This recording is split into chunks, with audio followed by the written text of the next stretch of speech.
गौरा जी भोलेनाथ से कहीं, भोलेनाथ ये बताओ पूरी दुनिया में इतनी दरिद्रता क्यों छाई हुई है, लोग क्यों परेशान हैं? तो भोलेनाथ के कुछ तो अपने कर्मों से परेशान है, लेकिन कुछ जानबूझ के परेशान है, जानबूझ के अपना अधर्म कर देते हैं कुछ लोग। तो भोलेनाथ ने कहा आओ आज तुम्हें एक सेठ की कहानी सुनाते हैं। वो सेठानी बहुत बड़े सेठ थे, वो क्या किए हैं। तो एक सेठ थे और वो सेठ जानते हैं क्या किए? वो सेठ जो है बहुत पैसा कमाते थे डेली, और उनकी सेठानी के यहाँ बहुत धन था। तो एक दिन एक मोहल्ले की औरत आई, बहुत गरीब थी, तो उसकी लड़की को देखने वाले आ रहे थे। तो उसने कहा कि सेठानी हमको आपसे आज जो है चकला बेलन तावा चाहिए और दे दीजिए, हमको रोटी बनाना है और हम बना के आपको वापस कर जाएंगे। तब सेठानी ने क्या कहा कि मेरे यहाँ बहुत है, कई ठो है, 2-3 जोड़ा है, अब आप ले जाओ, आप गरीब हो, इसको कभी नहीं देना, आप उठा ले जाओ। अच्छा वो ले गई भाई, जब उन्होंने बोल दिया तो वापस क्या करें? उन्होंने कहा ठीक है।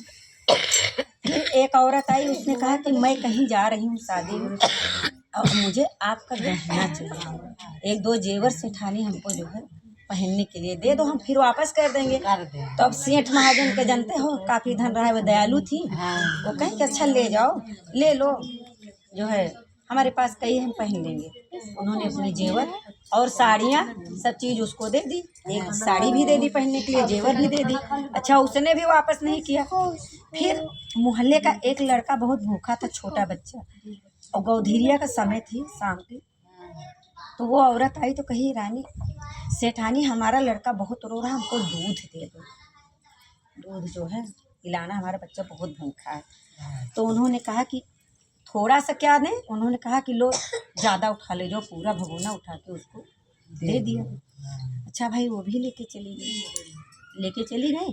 फिर एक दूसरा दिन हुआ, तो एक दिन जो है एक औरत आई, कही मेरे पास झाड़ू नहीं है, हमको झाड़ू दे दो। अब उनको क्या, वो दे ही दी, कहीं ले जाओ, इसकी छोटी मोटी बात क्या कर रही हो, जो जिस झाड़ू से झाड़ू लगाती थी वो झाड़ू भी उन्होंने उसको दे दिया, वो लेके चली गई। अब फिर एक दिन जो है, और वो शाम के समय गौधरिया में किसी औरत के यहाँ नमक नहीं रहा होगा, वो आई नमक मांगने, इन्होंने उसको नमक भी दे दिया, गौधरिया के समय नमक भी दे दिया। अब वो लेके चली गई, लेकिन ये सब चीज़ इन्होंने दान कर दिया, वो वापस नहीं लिया, जो चीज़ भी दिया दान में वापस नहीं लिया, उठा किसी को मांगने पे दे दिया। उसके बाद ऐसा एक दिन दोनों लोग रात में सो रहे थे, अब सुबह सुबह पता नहीं कैसे आग लग गई, राजा के जो सेठ थे उनकी दुकान में आग लग गई। अब सुबह सुबह खबर आई कि दुकान जल गई। अब वो दुकान जल गई, अब राजा बहुत मतलब कि सेठ बहुत दुखी हुए, कहे अब हम क्या करेंगे, रोजगार कहाँ से कैसे करेंगे। तो रानी से कहे कि रानी लाओ जो तुम्हारी जेवर है, लाओ उसी को हम बेच उच के और अपना रोजगार चलाएं। जब रानी गई अपनी तिजोरी खोली तो देखा तो उनका जेवर भी गायब, एको जेवर नहीं थी, जो ढेर सारी थी सब गायब हो गई। ऐसी कृपा कि सब गायब हो गए। अब राजा डांटने लगे कि तुम क्या की, जेवर क्या की, तुम कहाँ, कहीं राजा जी से तिजोरी में रखा, अब हम नहीं जानते कहाँ गए। अब भाई राजा जी उनको मार के घर से निकाल दिए, कहीं जाओ, मार के निकाल दिए, कहे तुम तो हमें बर्बाद कर दी, अब जाओ। 2 बच्चे भी छोटे छोटे थे उनके। अब रानी गई गुस्सा के मारे, कहीं कहीं मैं तो बहुत सती हूँ, अपने आदमी के प्रति बहुत पूजा पाठ करती थी, लक्ष्मी जी की डेली पूजा पाठ करती थी, और मैं बहुत वो हूँ, मैं कहाँ जाऊँ। अब जब हमारा आदमी हमको मार के निकाल दिया तो अब मैं कहीं जाऊँगी नहीं, और मैं इसी में जो है डूब के जा रही हूँ, गंगा जी में डूब के मैं मर जाऊँगी। अपने आदमी को हम अपनी शक्ल नहीं दिखाएंगे, हम जाके मर जाएंगे। अच्छा भाई गए, जैसे करार पे खड़ी हुई कूदने के लिए, वैसे ही लक्ष्मी माँ अपना कमल विराजमान हो गए, उस नदी से विराजमान हो गए। तो कहें ये बताओ बेटी तुम किस लिए डूब रही हो? तो उन्होंने कहा क्या बताएं माता जी, हमारे आदमी की दुकान में जो है आग लग गई और देखे तो हमारे घर की तिजोरी भी खाली, हमारा जितना धन संपत्ति था मेरे घर का सब गायब हो गया। अब ये बताओ हम कैसे करें? हम मरे ना तो अपने आदमी को शक्ल कैसे दिखाएं? हम तो सब गायब हो गया। कुर्सी पर अच्छा भाई इसके लिए वो जो है अपना बोली, लक्ष्मी माँ बोली कि तुमने क्या क्या किया है? क्या अपना कोई सामान दान दे दिया है किसी को दे दिया? तो ध्यान देते देते जब तो कहीं हाँ कहीं क्या क्या दी, कहीं एक दिन एक औरत आई थी हमारा चकला बेलन तावा मांगने, हमने उसको दे दिया लेकिन वो वापस नहीं लिया। और दूसरे दिन एक औरत आई हमसे हमारा गहना और एक साड़ी मांगने, वो कहीं जा रही थी, गरीब थी, हमने उसको भी दे दिया, वो भी नहीं दिया। फिर उसके बाद एक औरत दूध ले मांगने आई थी मेरे घर, हमने दूध भी दिया, वो भी रात के समय।